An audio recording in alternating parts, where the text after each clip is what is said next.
Azırkı құттықтау сөз өзгөчө коноп Кыргыз театр өнөрүнүн ханышасы, Кыргыз Республикасы Легатисте токтолотундагы мамлекеттик сыйлыктын лауреаты, даңазалуу актриса жекебиз Жамал Седахматовада.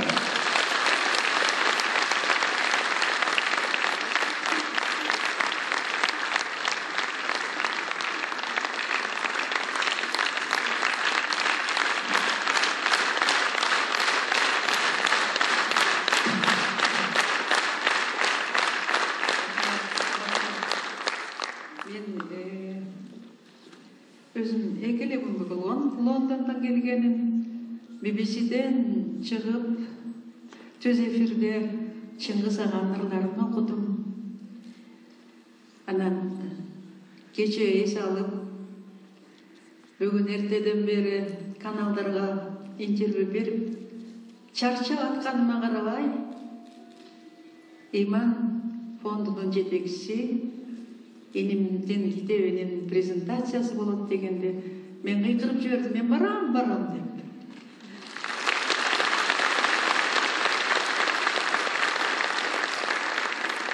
Bu жашоо albatta murun dele kıyın boldu.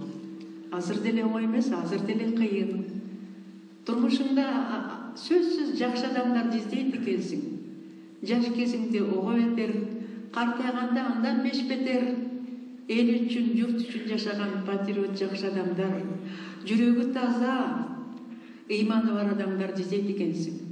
Бирок кечээ мен машинада келердим, көчөдө инип турган чоң биздин жанагы жарала эмет жазылган окууларды окуп, ойлодум, бир дагы ушундай жазылган урандарда ата менен апа, бала менен атанын ортосундагы мамиле жөнүндө улууларды сыйлаш керек, кишилерге ушундай мамиле кылыш керек, мындай болуу, андай болуу деген адеп акылы сөздөр жазылган бир дагы баннер жок. Бар эле акча.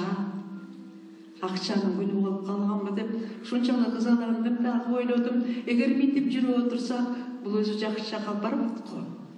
Азыр эле айттым ошо интервьюмда. Biz кичине кыйшык жолго түшүп алдык. Биз оңолушубуз керек. Менден сурашты, оңолобузбу деп. Мен айттым, оңолобуз. Эмне үчүн? Анткени жаштар бар. Жаңы замандын кишилери бар. Ошолордун ой максаты, жүрөктөрү таза, ошолор түз жолго салышат деп. Анан биздин лексикондо, сөзүбүздө ыйман деген сөз жоголуп калган балдар. Уят, авир деген сөздөр жоголуп калган. Биздин сөздөр башка, акчага байланыштуу, коммерцияга байланыштуу, бир татаал сөздөр менен алмашылып калган. Эми балки мен өзүм оюмдагын айтып силерди капа кылып айткандырмын. Бирок мен ушуга абдан капамын да. Мен ушунчалык каалайм, биздин замандын балдары ушу мына менин илим окшош, иман фондун түзгөн. Ушундай руханий дүйнөсү таза, элге пейили таза, жакшы адам болсо деп. Мен ошондой тилек менен силерге келдим.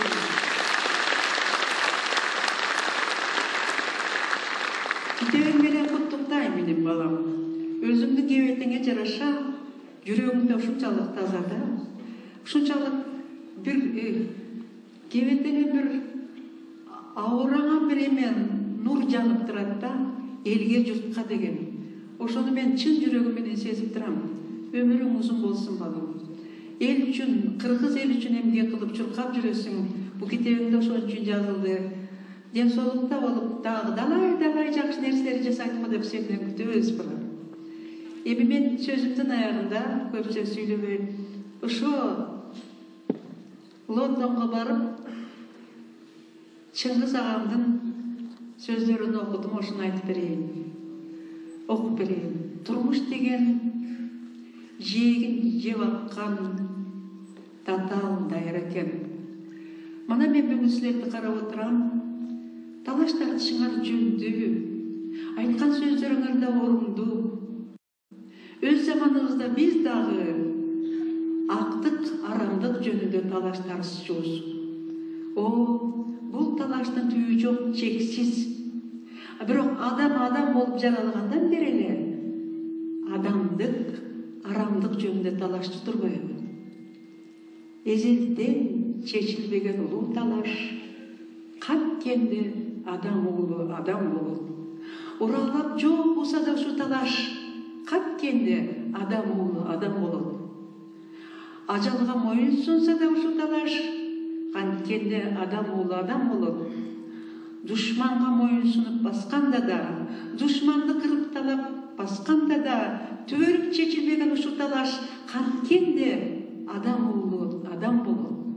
Адамзат качан чечет, качан коет, канткенде адам уулу адам болот.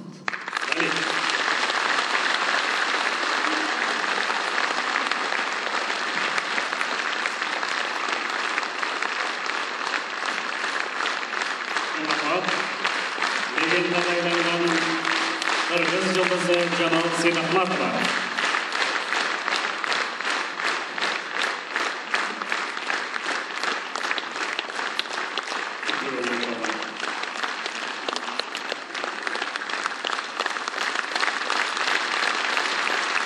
Улуу таланттарга таазим.